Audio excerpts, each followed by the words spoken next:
to the Relentless CEO Podcast. Relentless! With Adam Kifer. Follow your path to success alongside icons and industry leaders in martial arts, fitness, and more. Let's go. This is the Relentless CEO Podcast. All right, we have in our hands, as you can see, top secret, green, internal documents, how to succeed in MrBeast Production. We have his secrets. Everything is here. You're going to learn about his leadership style. You're going to learn about how he manages his team, the core values of MrBeast Production, all of that in this document. We will put a link to this in the show notes if you guys want to download it. Adam, how did you get this top secret internal document? All right, moving on. Too many pages. All right. So it's sort of a funny story. This was shared online, and MrBeast got a lot of hate for this being shared. I think it was one of his former employees that shared it. People are calling him like a dictator and like all this stuff. I did not get that at all from reading this. I think every leader should have an SOP for how best to work with them. And they should also have an SOP that outlines the expectations to their team.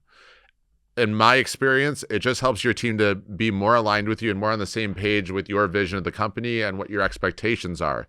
I have a SOP for how to work with me that I think we've gone over in this show before. Episode number, it'll flash at the bottom of the screen right now. I don't know what it is, but it's one of those episodes, giving Leah more work. But you should have something in writing that says like, hey, this is what I look for in team members. This is my expectations of the business. These are the values that mean more to me than the other values. And just almost like a book that guides people on how to have the most probable chance of success for working with you. So I'm not going to read all of this, but we're going to touch on some points of this. And actually, I just looked over this like 5 minutes ago, so we're going to explore this together. So there's an introduction on what this is. What I love about this, he goes, if you read this book and pass the quiz, I'll give you $1,000. Like, that's pretty good incentive for you to actually read this and pay attention to it. Leah's like, when do I get my $1,000, Adam? Well, you get a Applebee's gift card for $7.50. Same thing. Everyone loves Applebee's, right? All right. He starts off by saying it's not a rule book. I don't want everything to be taken literally in this, and that things change based on the situation. I respect that. And it's not an inclusive list of everything. So he's pretty much saying that, hey, there's going to be some things that come up that are not in this, that there's not a SOP for. There's not like a how-to that we're all going to figure out together. I think that's important as well, because you will get people on your team that are very analytical, that have played it safe their entire life. And when it's time to try something new, they get so cautious that they become paralyzed. And you need to communicate to those people that, hey, sometimes it's ready, fire, aim, like in those situations. We're going to test it and we're going to figure out and we're going to see what happens. I would say most of my successful campaigns and initiatives that I've launched for different companies have come from a phase of, hey, let's ready, fire, aim. Like, I have this great idea. I'm 85% sure that it's going to work, not 100, but let's just throw it out there and let's see what happens. If we get some positive responses, we know we're in the right track, and we'll tweak and test along the way to optimize it and make it better. And there's some stuff we're going to be talking about at the summit that we've been doing in the last few months that I've kept super top secret and have not shared at all on this podcast or anywhere else, because I'm saving it for the best event of the year, which is the Relentless Summit. All right, continuing on. So the goal here of this document is, he says, to make the best YouTube videos possible. It's the number one goal of this production company. It's not to make the best produced videos, not to make the funniest videos, not to make the best looking videos, not the highest quality videos. It is to make the best YouTube videos possible. One of the things that we talk about in all of my companies, and the SOP of how to work for me, is we are not trying to be the biggest martial arts school. We're not trying to be the biggest agency. We're not trying to be the biggest mastermind. Okay, that does nothing for me. We strive to be the best mastermind, the best agency, the best martial arts school. And we understand that because we have higher standards for things, we're not going to be a good fit for everyone, and that's perfectly okay. But I want, when people hear our company name, to be like, oh, those guys are the best. I don't care if we have 250 students. I don't need 500 students at my school. Like, let me be the best with 250. I'll be happy all day long with that. All right, so going through the different sections here. So you're going to see that he goes through and he actually like destroys some misconceptions that people might come into working for him with if they worked at previous places. So one of the sections is, I don't care how traditional media does things. He's like, this is not Hollywood. I don't want to be Hollywood. And if that sentence is a turnoff to you, you're probably in the wrong place. So I just want to like focus on that for a second and isolate that. He is using this as a filter, okay? Someone reads this and they're like, heck yes, I want to work for this dude. They're probably a pretty great culture fit, because after going everything that he accepts and doesn't accept, if they're still saying, yes, I want to work for this dude, like they're going to fit in well with the team. They're going to mesh well with the team most of the time, right? But there's also, I bet you, a lot of people that read this and they go, I don't agree with that. It's not a good fit for me. So now MrBeast doesn't have to go through the time of training them and preparing them and going through the ups and downs of their mistakes and things as a new hire, because they just remove themselves from the equation on their own by reading this document. Okay, it's the exact same reason why I really encourage every business to have a vivid vision document, because it's the same thing. You put it in your hiring ads. People read through it. They either decide I am a fit or I'm not a fit. And it saves you so much time on the back end of having to go through a bunch of mind-numbing interviews with people that aren't even a good fit in the first place. This is going to be controversial. And this is why he got a lot of shit talked about him. The amount of hours you work is irrelevant. Ooh. Before you get mad, recall the story about James solving a problem in 30 minutes. A team of 5 couldn't in a week.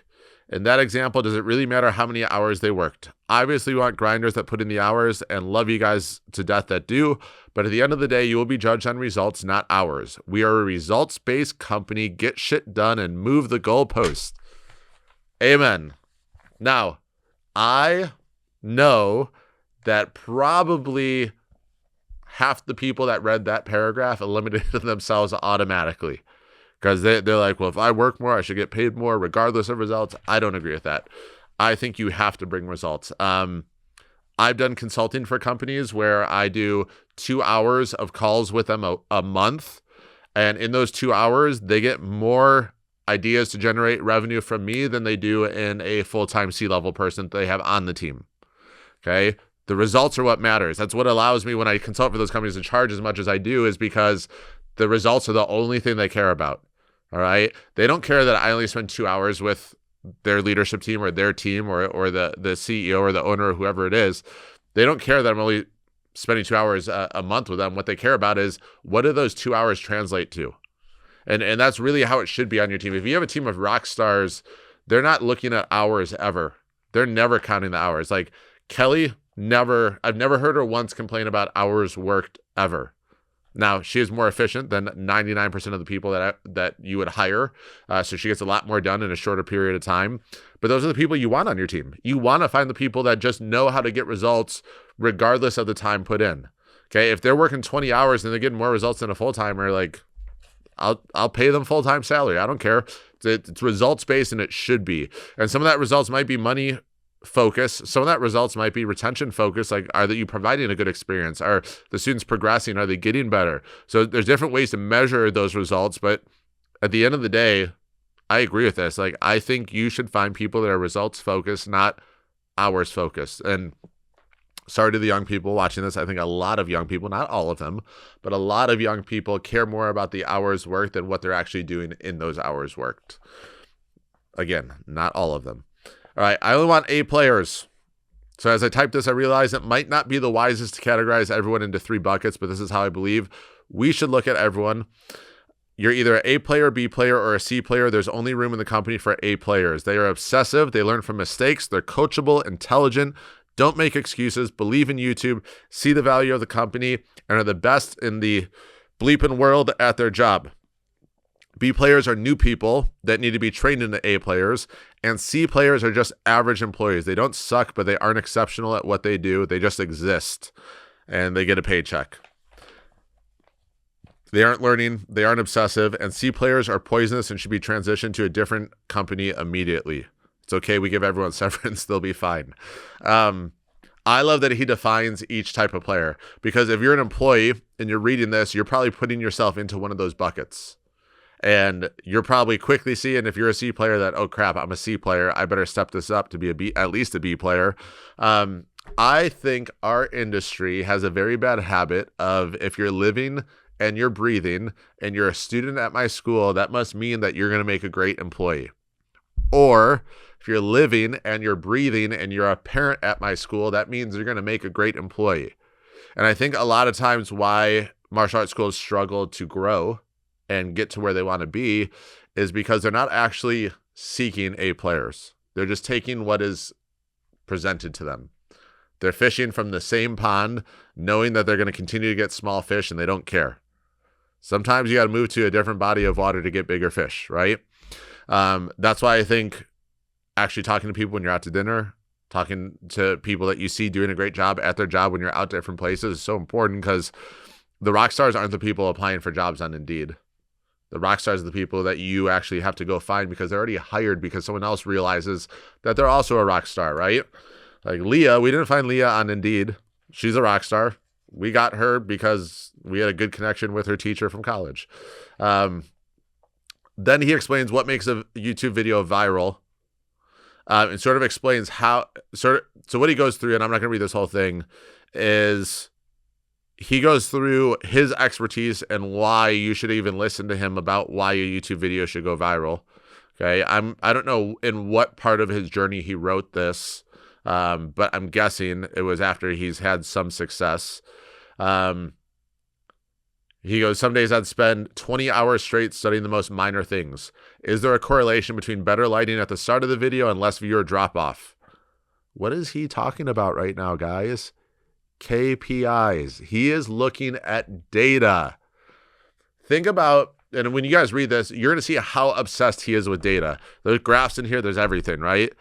He is so obsessed with data because he knows that there's no emotion attached to it. And the data, if he dictates to the decisions for the company from the data, he can then pay attention to the new data and see, well, was it better or was it worse? A lot of us out here are blindfolded, just like shooting guns in the air, hoping we hit the right target, right? Data is key for any successful business. And if we're talking about someone that's got 245 billion, did I make that number up?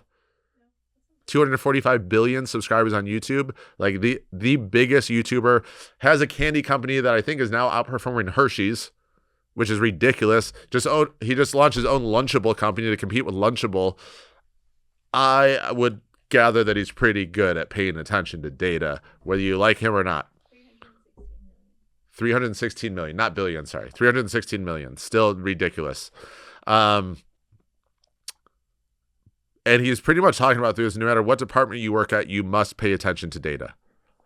Okay, if 100 million people see our thumbnail and 10 million click on it, it means that 10% clicked and we have a 10% CTR. This is what dictates what we do for videos.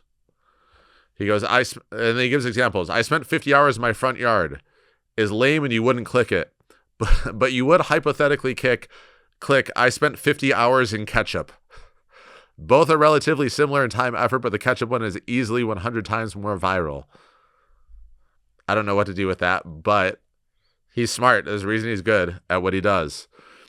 And he's talking about, and this is good for like posts too, right? Social media content. In general, the more extreme, the better. I don't like bananas, won't perform the same as bananas are the worst food on earth. I agree. People are going to click on that.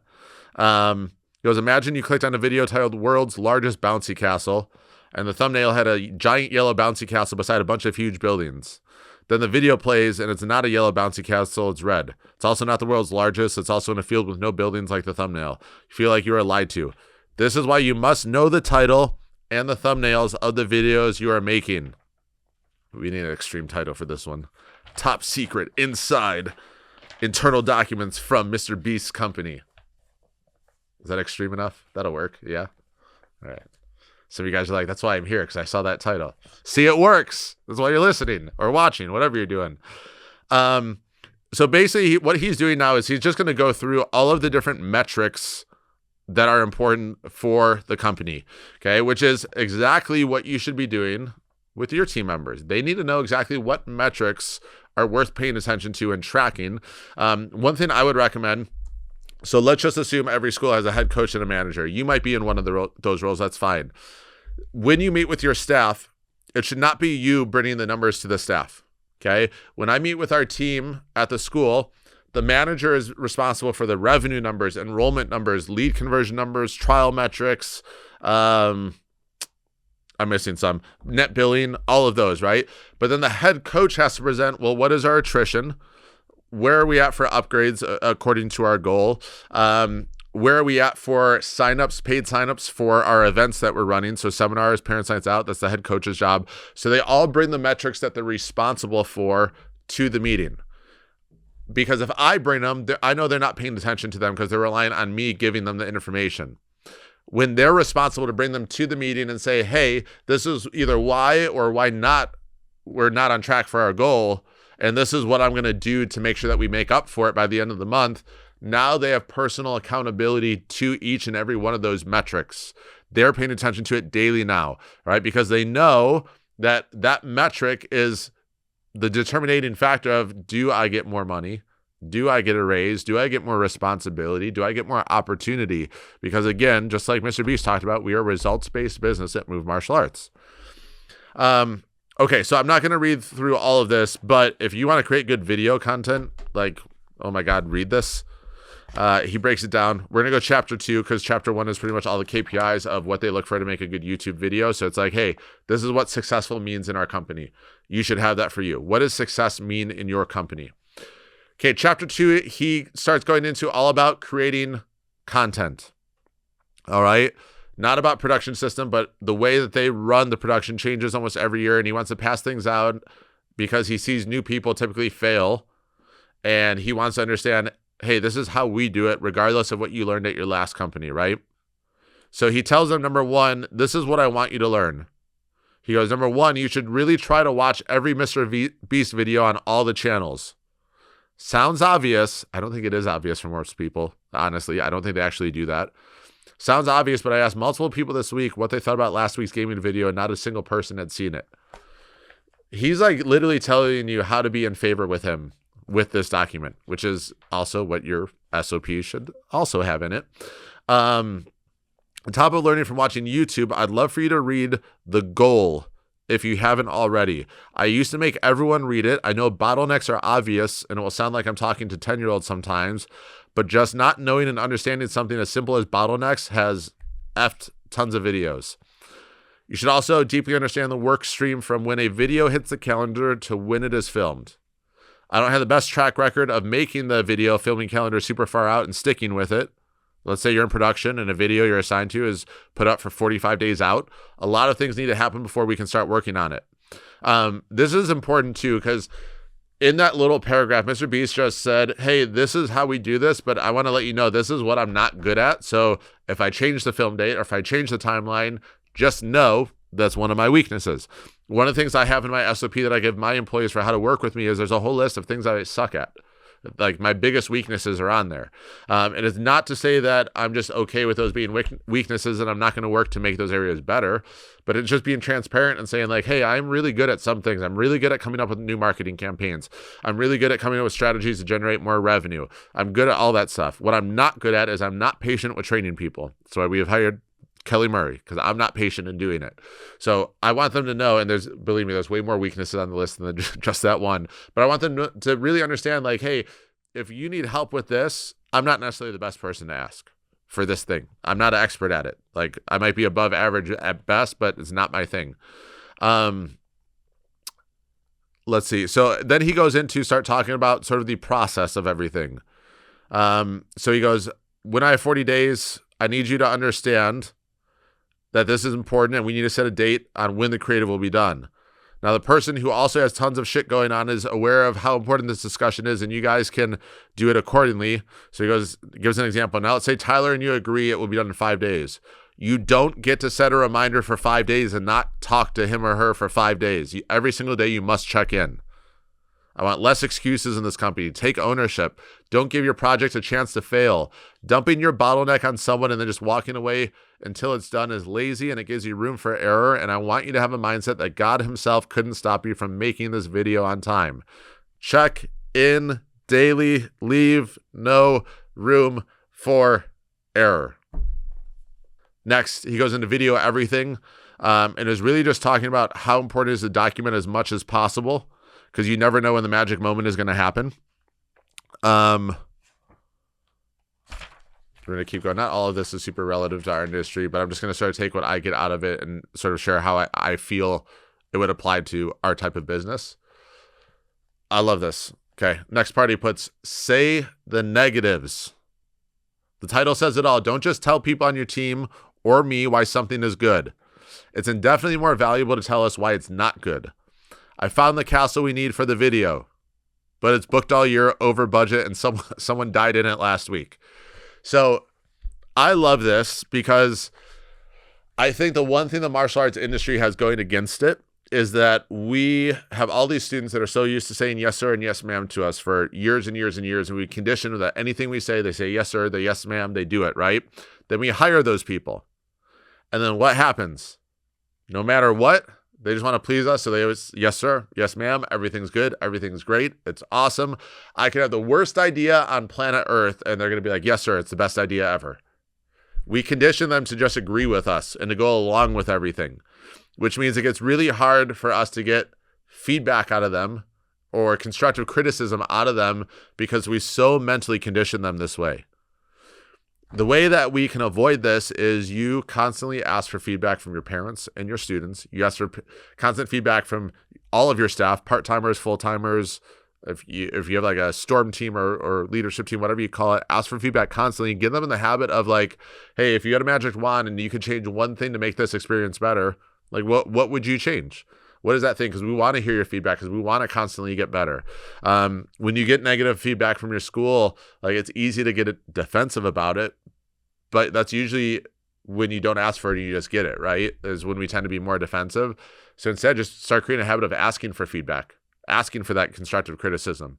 You get used to hearing it enough, and then all of a sudden you're like, oh, that's good. I can do this to fix that. I can do this to fix that. And you start becoming more problem focused instead of more about your ego and defending your honor. It's your fault, track the contractor. He's pretty much saying that you can't dump your projects on people and then blame it on the people that you dumped it on when it's not ready. It's on you. It's not the person you're delegating to. We all as entrepreneurs need to hear this, okay? Here's the sort of loop that I see happen with entrepreneurs. And it's not just our industry, it's every industry is, let's say there's something that they get tired of doing or don't want to do anymore in their business. And for this example, let's say a martial arts school. There's something I get tired of doing. Maybe it's teaching classes, and I don't want to teach classes anymore. I have a team member on my team that is an assistant right now, but I think he can handle it.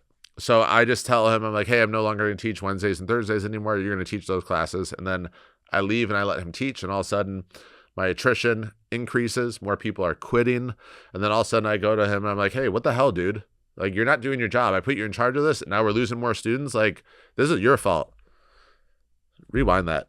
No, it isn't. It is your fault as the owner because you didn't take the time to train them. You didn't take the time to supervise them. And you didn't actually take the time to make sure that they were actually able to teach at a level close enough to your own where parents are still going to be happy and see the value in the program. When you delegate something to someone else and it's not performing up to par, as the owner of our business, it is on us, okay? It is on us to take responsibility and be like, well, what could I have done better? Like, what didn't I do right this time?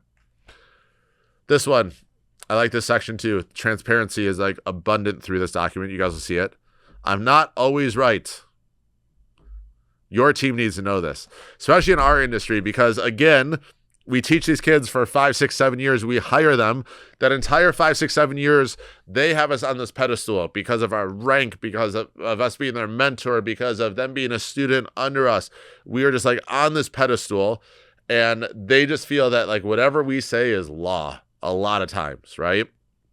And it's also sort of a side effect of us never actually being vulnerable with our own students and talking about our own failures and talking about the things that we didn't do right and the lessons that we learned as a result. That's another part of it. But this is important because in your SOP, there should be some things that allow people to see you as human because you are human and you do have your flaws, just like I have flaws and I have sin in my life and I have all these things that aren't great traits about me, share those things with your team so they understand it. Okay, they see you more as a human. They're able to relate to you better. They're more comfortable giving you feedback and having honest conversations.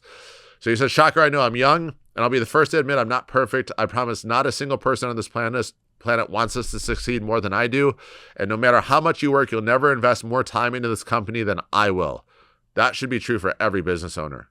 And while we're on this, you should never be able to expect your employees to care about your business as much as you, because they don't have the same level of investment in your business as you do. A lot of you guys, this is the business that pays your mortgage, is the business that pays all of your bills and your living. And then you have a teenager working for you that's living at home with his parents that doesn't have a lot of bills, maybe a cell phone bill, and then they don't have a lot of responsibility, but you are expecting them to care about it like their mortgage is on the line, like yours is. It's not going to happen. He goes on to say, I can't promise I'll always be right. Having said that, there are ways you can help me be right more often. For starters, you need to understand the world I'm in and how my mind works. This book in particular is for our production company, which, by the way, is the most important company and allows everything else to succeed, but is not all I have going on. I have to be the main talent for every gaming video and every Reacts video, every philanthropy, I can't speak. Philanthropy is the word of the day, kids. Every philanthropy video, every TikTok, Insta post, and every main channel video, which is basically 3 full-time jobs all by itself. Little things like sending videos to people for birthdays, attending events, networking, all add up because I'm the face of the channel. He's outlining what his responsibilities are to the team, so they understand, like, hey, if you're not seeing him often, it's because he's doing everything. On top of being the main talent, I have to work with each channel to make sure the creatives are always evolving and not getting stale, and in general be a visionary for them. Basically running 4 channels at a high level better than anyone else in the world can run 1. We also have Beast Burger and Feastables, and I still have to set the vision and be the lead creative. On top of that, we dub our channels in other languages, and we run a translation company that works with other channels as well. Also, multiple times a week, I have to call other YouTubers and see what they are testing doing so I can always stay up to date and make sure we aren't missing anything. AKA, you need me networking a lot. All right, pause. How often are you talking to other business owners in the space about what they're doing in their business? Like, it is, I think I was fortunate. I think I was really, really blessed and lucky to be, when I was in New York, to be able to have the opportunity to go to a high-level mastermind, where I got to see the best business owners in the world networking with each other and sharing ideas and being encouraged to share ideas with the room. It wasn't like a don't look at my paper type of thing, like this is what I'm doing in secret, you can't have this. It was, they were sharing their best things working in their business right now.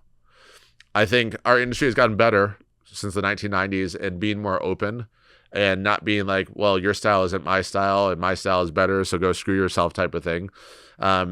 I think we've gotten way better at networking, but I still also feel like we have miles and miles and miles to go in how we can network better. And I think a lot of us are hesitant to share things because we think that people are going to steal them. And I'll be honest with you guys, the number of things that I've come up with or I've created that I've seen people take, steal, and call their own instantly is probably limitless at this point. So it's going to happen regardless. Right. And I just had someone in one of the masterminds I'm in. I was telling them about some new programs we're launching at the summit. I'm like, why are you giving away so much for so little money? Like, why everyone's going to steal it and copy it and do all those things? And I'm like, they're going to steal and copy it regardless. That's just part of how it works nowadays. It is what it is. But for me, it's about adding value. And for me, adding value is, and you're going to see us getting back to this like full force, like pedal down to the floor in the car. But it's about just providing as much valuable as possible. Because I remember when I started off working for my dad, not like we had a crazy budget to be able to spend on education or just tools and systems for the martial arts school. Like, we had to be creative. We had to come up with it ourselves and figure things out. And when we did invest, it was like, you better implement every single thing you're learning because we can barely even afford to invest in this type of thing. So now I'm just trying to put myself in the shoes of other martial arts school owners and say, well, when I was at that point, like, I would have loved to have a $9 a month program that taught me this, this, and this. That was a preview for what's going to happen. I would love to have a $149 program that gave me the things that the $1,000 programs normally give. Like, I would love all of that. Pay attention. Just keep following. You'll learn more. But getting back to this document, he's basically going through this and saying like, hey, like, number one, this is all the stuff I'm doing. I want you to understand that. So you understand why I'm busy. But at the same time, he's also saying, I need you to help keep me right. I need your help to point me in the right direction, because since I'm doing all of these things, sometimes I'm missing the small details. Sometimes I'm missing the little things. And that's what I rely on you guys for. Okay, that's why one-on-ones in your company are so important, because when I do one-on-ones with my manager, my head coach, the assistant coaches, they just have different perspective. Okay, and since me personally, I'm running 3 different companies right now, I will miss a lot of the small details in some of these companies, and I rely on them to be able to fill me in on those details and point out the things that I'm not seeing when I'm walking into the school, and we should all do that, right? Okay, critical components is the next section. So he's like, these are the things that are essential to your video. If I want to put 100 people on an island and give it away to one of them, then securing the island is a critical component. Doesn't matter how well planned the challenges on the island are, how good the weather is, etc. Without the island, there is no video. Critical component. All right, you guys ready for some truth right now? The critical component of your martial arts school is sales. And a lot of us are missing this, right? A lot of us focus so much on the martial arts aspect, which I'm not saying is important. I think it is so important. I think there's a lot of people that need to focus way more on their martial arts program because, oh my God. But the critical component of sales is, and here's why. If you don't have students, you have no one to teach. If you don't have students, you have no lives to impact or change. That's why sales is so important to your school. If you're really in this to make an impact, which I know that's why a majority of you guys are in it. I'm in it to make an impact. I'm in it to change lives. I don't want to change life. I want to change lives, right? I need to have new students coming in constantly so I have the opportunity to change more lives and make a bigger impact. That's why, as a business owner, getting your sales system down. I was talking to Cameron Kirkpatrick on one of our martial arts systems call the other day, and he's like, I'm closing at 90%, all thanks to the sales success system. Cameron did the work. He learned the system. He's closing at a high percentage as a result. He's got the sales part down, which means he's going to have the opportunity to change more lives. Sales is so important. A lot of us get so caught up in the small little things, like everything's got to be spotless and perfectly clean. I got to make sure that I'm like thinking about how I'm going to like do this, teach this move or teach this thing. Those are all great. I'm not saying that those aren't important, but what I am saying is if I don't have any students on the mat, that stuff becomes secondary. It doesn't matter.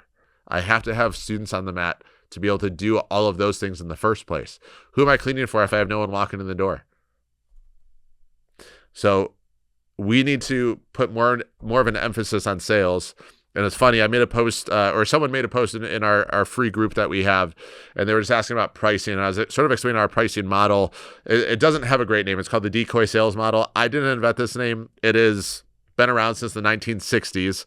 Okay, you see it pretty much with popcorn at the movies is like the best example I can think of, but it's used in every industry possible, like service-based industry, SaaS industries. It's used in airlines. It's used in subscriptions. It's used in digital products. It's used in insurance. It's used in like every industry. Fitness uses it as well. But here's the easiest way to explain it. You have 3 buckets of popcorn you buy at the movie theater. You have small, medium, large. If you look at their pricing, let's say the small is like $4, the medium is $6, and the large is $7. Well, which one now becomes the most reasonable one to buy? It's the large, because it's only $1 more than the medium. I don't want a small because I know I'm not going to eat all that. So I want a medium, which is $6, but if it's only $7, $1 more for a large, well, why wouldn't I'll just get the large then, right? So we sort of model our pricing like that, where our goal is to get them into a specific program, and we just price the things apart just enough where they're like, well, that is obviously only $10 more, and I get this as well. Like, why wouldn't I do that? So I put that in there, and then this school owner is like, oh, that lacks integrity and all this stuff. And I'm like, it is just pricing, dude. I'm like, that's all it is. It is pricing. We're just strategically pricing it in a way that makes the program that we know is the best for their child the most appealing program. And guess what? If you only have one program you offer, it's no different. You're saying, hey, here's a program that's going to be most beneficial for your kid. Choose this program. There's nothing like mysterious about it. There's nothing hidden. Like, we are transparent with every single thing. We don't charge testing fees, which a lot of schools charge testing fees. We don't nickel and dime them. We are transparent with all the equipment they're going to need when they sign up on day one. We're transparent with how to cancel. We're transparent about the 5% annual increase that happens. We're transparent about the photo release waiver. We are so transparent about everything. There's no deception. There's no bait and switch tactics, none of that. All I did was talk about a pricing model.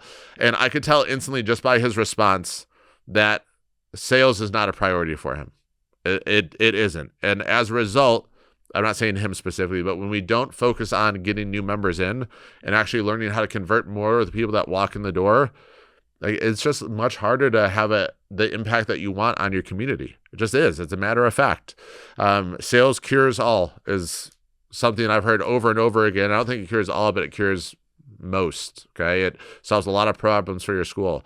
It is a critical component. Okay. Are you communicating to your team that these are the critical components of running our business?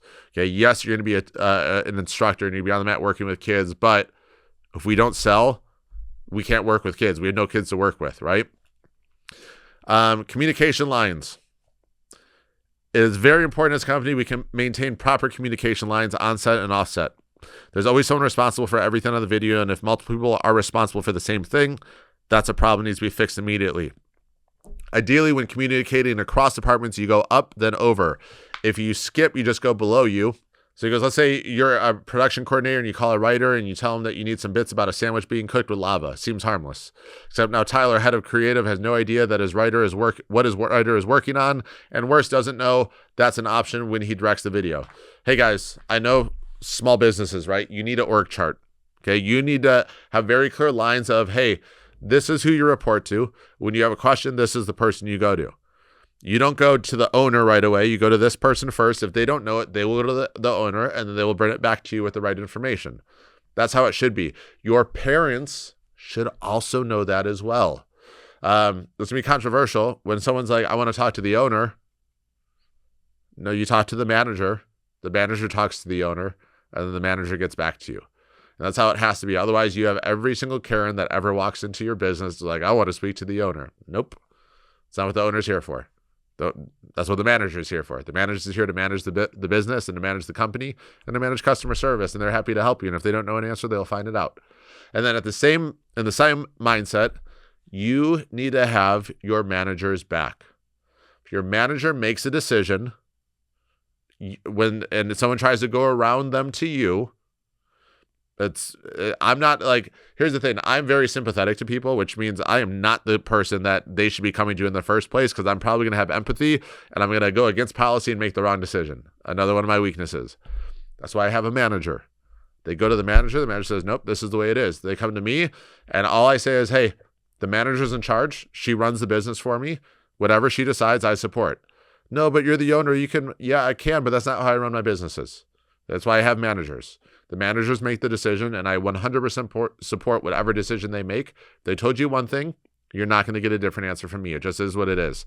And here's the other perspective. When I was an employee working, there was a job that I worked at, and there was this parent that came in, and we had we were doing like a buddy bash type thing, right? Where we encourage everyone to bring as many friends, and then we pretty much gave them like a raffle ticket for every friend that they brought. And then we did a raffle and you would win different prizes. And obviously if you brought more friends, you'd have better chances to win prizes. So this parent came up at the end because he brought 5 friends, which was the most, I guess. And his kid didn't win anything. And I just said, hey, well, I really appreciate you bringing all 5 friends. Unfortunately, it's like a lottery, right? I go, like, I could buy 10 lottery tickets, but that doesn't guarantee that I'm going to win the lottery. And I'm not trying to diminish you bringing friends. We appreciate that, and like it's awesome, and you guys got the incentive that we promised, but we never promised that you'd win something just for bringing 5 friends. And this is the line I was told to stand on as the manager. The owner comes in, or the person goes to the owner completely goes the opposite route and says, oh yeah, we should have taken care of you better, we're going to give you this, this, and this. And it pretty much has undermined any confidence I had as the manager of the business, because I did exactly what the owner told me to. I stood my ground like I was supposed to. And then as soon as someone went to the owner, he made concessions for them, which means that it's also going to create a habit that whenever parents have a problem with the manager says, they're always going to go around the manager, go to the owner, which is now creating more work for the owner as a result. So you need to make sure that if you have someone managing your business, you have their back when someone wants to come and talk to you. Because as soon as they find out that you're going to agree with whatever the manager says, guess what? They stop asking for you because they know they're not going to get a different answer, right? We just had this at our school with, there was a parent whose kids weren't ready to test for black belt. And we'd been communicating with them multiple times. 3 months before the black belt test, we said they weren't ready. They didn't start practicing at home till a month before the black belt test, and they were honest about that with us. And then when we stood our ground and said, hey, they're not testing, they're not ready, they didn't do the same work as everyone else, doesn't mean that they're never going to be ready. They're not ready right now. So we're going to let them try again at the March test. These parents went off and like, I want to talk to the owner and all this stuff. And guess what happened when they talked to me? They're not ready. Like Coach Scott said, they're not ready. They're not ready. But this, they were sick this week, blah, blah, blah. And I go, sir, ma'am, we've been in communication with you for the last 3 months saying the same thing. They're not ready. When it came to decision day, they're not ready. They threatened to write a bad review if we didn't let their kids test. Doesn't matter. Like, that's not changing my mind on anything. They still are not ready. It doesn't change the fact that they're not ready. There's like, I work for I consult all these Fortune 500 companies, blah, blah, blah. That's awesome. I'm super happy for you. Congrats on your success. Does not change the fact that your kids are not ready to test. I have my head coach's back. So guess what's going to happen? He now, as a result, I've talked to him. He's like, I have way more confidence now to have those talks with parents and just be super direct with them because you showed me that you're not going to change your answer regardless. And that's how it should be, right? I love this. I'm gonna admit some fault on my part for this. Creativity saves money. Right? I don't think it comes as a surprise when I say we don't have unlimited money here. We can't have every video constantly going over budget because the money has to come from somewhere, but you're in a tough spot because I constantly want better and better videos. A lot of people who work here have definitely thought before, Jimmy wants us to be on budget. Why does he keep asking us to do so many expensive things? Or, I know Jimmy won't like this, so I need to spend more money. People always assume money is the answer, and if we just spend more money, we can give Jimmy what he wants, which is wrong. Creativity is the answer. Here's an example I use all the time with our gaming team. They love to give away money every video, but which sounds cool to you as a prize for a gaming video? $20,000 or a year's supply of Doritos? To me, Doritos is so much funnier, and I think our audience would find it effing hilarious. So let's say we define a year's supply of Doritos by 5 packs of Doritos a day for 365 days. That's 1,825 packs of Doritos, and a quick Google search shows you can buy a pack of Doritos for less than $1, and then we can just round up and say $1 per pack of Doritos. So our prize for the video just went from $20,000 to $1,825 because we didn't throw money at the problem and we used creativity. All right. I got really comfortable in my businesses for a good year where I was just comfortable like, oh, we need to fix that. Boom. Let's hire this person. Let's hire this mentor. Let's join this mastermind, all this stuff. And I was pretty much in the habit of being so comfortable that I was like, let's just throw some money at it and see what happens. And then we had all the legal stuff at the beginning of this year and all of that stuff that I shared with you guys. And then it's like Adam is like 9, no money spent, none. We're going to be creative. We're going to figure out how to do this without this. And the thing I love about it is I feel now back in my creative element. I feel like in that innovation mode where I'm just like, oh, I have this idea for this, but I don't want to spend a lot of money.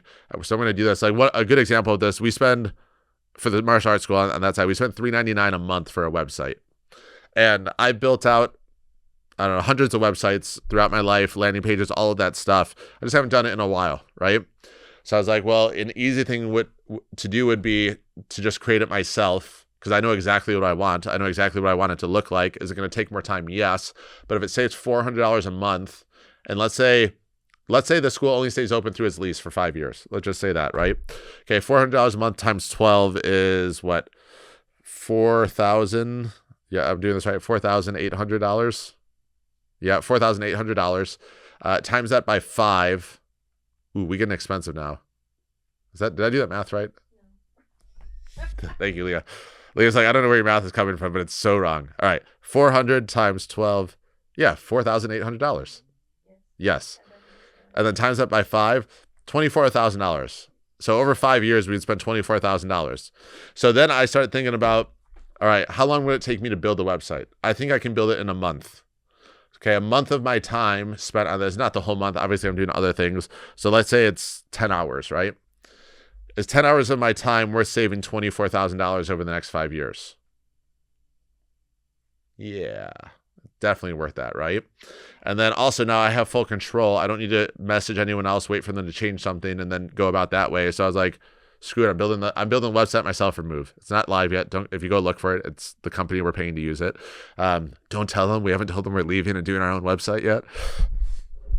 You know, this is a podcast that everyone sees, right? Shh.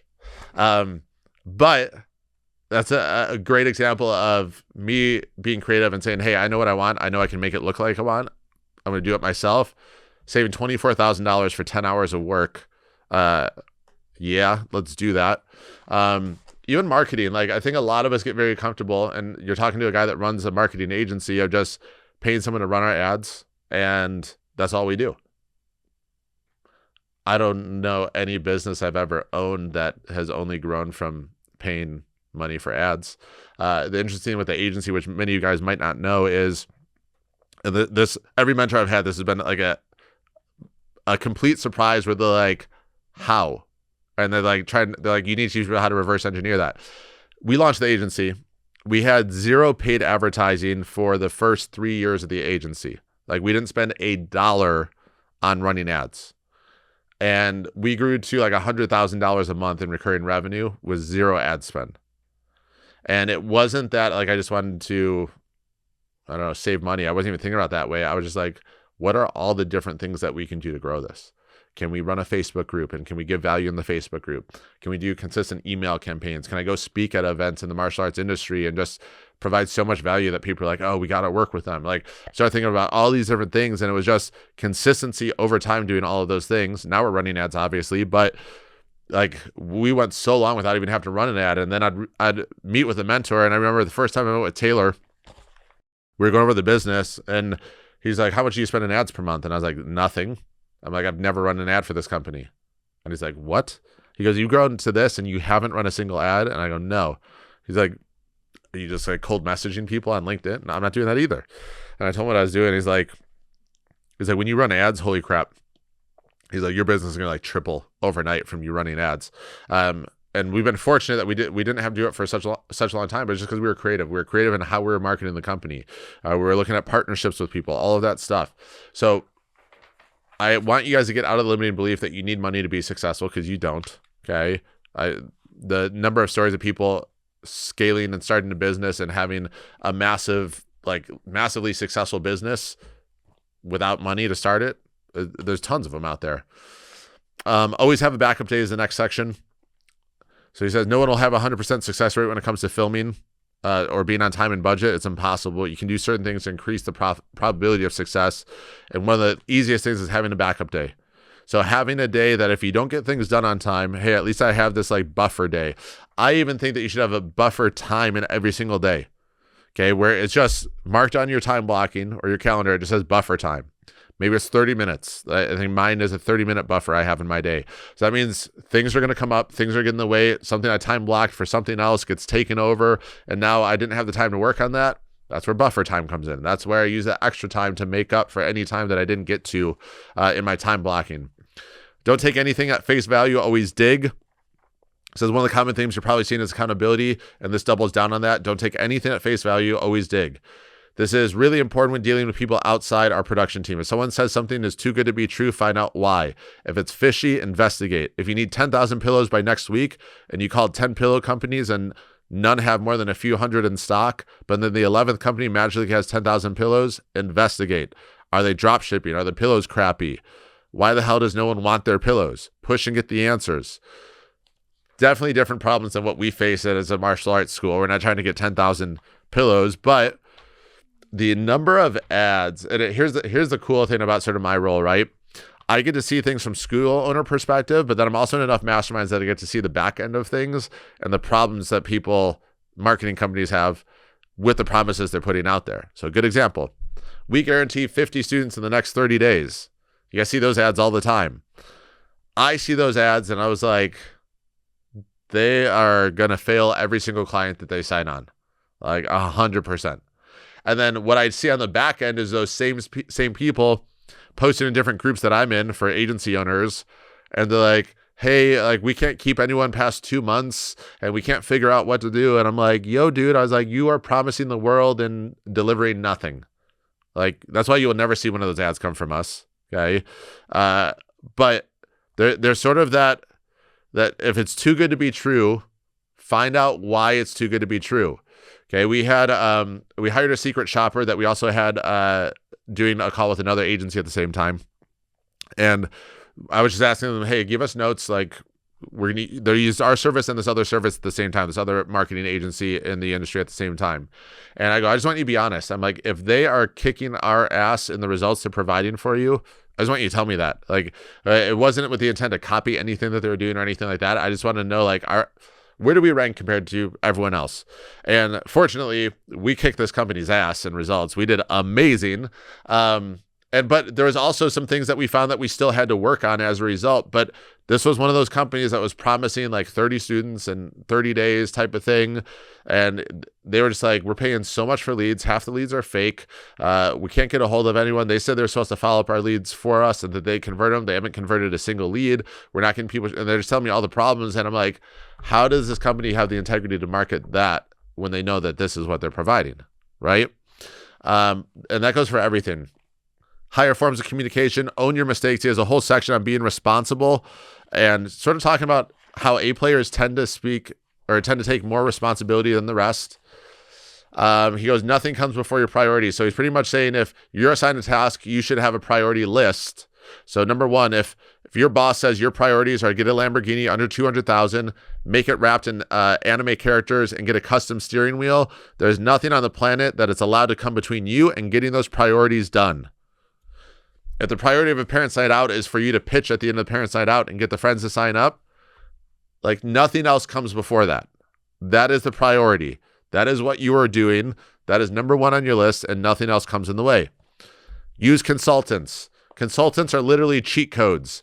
Need to make the world's largest slice of cake? Call the person who made the previous world's largest slice of cake. He's already done countless tests and can save you weeks worth of work. I want to drill this point home because I am a massive believer in consultants. Here's what I tend to see, and it's not even just like people that have worked with us. It's people that have worked with other consultants in the industry. You see like the ones that just sort of jump from group to group. And then you'll see them post like consultants are what the worst thing with this industry, blah, blah, blah. I'm sorry, if you have worked with 5 different consultants and you couldn't get any results from working with 5 different consultants, there is one common denominator with all 5 of those consultants. You are the common denominator. You didn't implement. And guys, I have people close to me that I know that have worked with consultants that I know that have a proven track record of success in our industry, and they still couldn't get results. And I hear badmouth consultants in general. I'm like, I'm sorry, I'm your friend, but you are the problem. You are the problem why none of this is working. Like, it's not them. It is a you thing. You are the common denominator. And then I'll see that people using the same consultant that they're complaining about getting great results, right? It's like with your students, you'll have some students that come to every single class and they never get better. And then you have other kids in the same class that get better every single class. Is that a coach thing? Maybe a little bit, but it's really on the student at the end of the day, right? Okay, and the section of random things you should know. I'd rather you be honest with each other than nice to each other is one that stuck out to me. Like, be direct. Like, just be honest and tell me what you're thinking. Me like simple, the simpler the better. I like how we word that. This is important too. We pivot a lot. Be ready to have everything flipped on its head at a moment's notice. Like, your team has to be able to adapt. Like, one of the biggest concerns that get brought to me from school owners is like, we changed this and now none of the team wants to do it. You have a team that is stuck in super rigid tradition. That's why they're having trouble adapt. They need to know how to pivot fast. Never do anything that could make us look bad from a PR perspective. It's sad, but that needs to be said. Then he goes over what is the goal of what we're doing. And I think we're pretty much at the end at this point. A lot of format stuff, a lot of technical stuff about YouTube, which we're not really here to go through that. The last part I want to touch on here, and you can tell MrBeast is not the most organized person when you read this document, but I'm sure he has people that help him be organized. Like, I have people that help me be organized. I love this too. Don't ever put me in a situation where I have to lie, because I won't, and it'll screw over the video. Ooh, that's powerful. Chapter 4, your career. So the last thing he talks about is how you can have a long career with the company and what you can do to make sure you have a short career with the company. Okay. And he's talking about the future of where the company is going, which he's pretty much explaining his vision and how you can be part of that vision. Okay. And he's like, in return for doing everything I'm asking and being valuable, he's like, I'm going to give you incredible experiences, a fun place to work, and of course, more money than you could ever dream of making at any other company. Now read this all over again, because I guarantee that you didn't retain enough. I don't know. All the people crapping on MrBeast for this document, I just think they don't see what it takes to run a company, especially a company at this level. Like, none of us are doing as much work as MrBeast is doing. I can guarantee that. Like, he's like a Elon Musk, like sleep at the company type of mentality. But I hope you guys get some things on this and how to better communicate expectations with your team, what exactly you should be communicating to them. And then even me reading through this, I learned some things that I was like, oh, I need to go put this in our manual. I need to put this in our SOP, because I didn't include this part. And I would love to hear what your guys' biggest takeaway from this video was. So drop it in the comments. Let us know what your takeaway is. And don't tell anyone about the top secret document that we're sharing with you guys in the notes. Keep it between us. See you in the next episode. We're unstoppable, to the top, we about to go. That CEO, I need to know the impact, we about to grow. Competition comical, straight A1, we on the road. Money focus for the goal, tell them what they need to know. We unstoppable.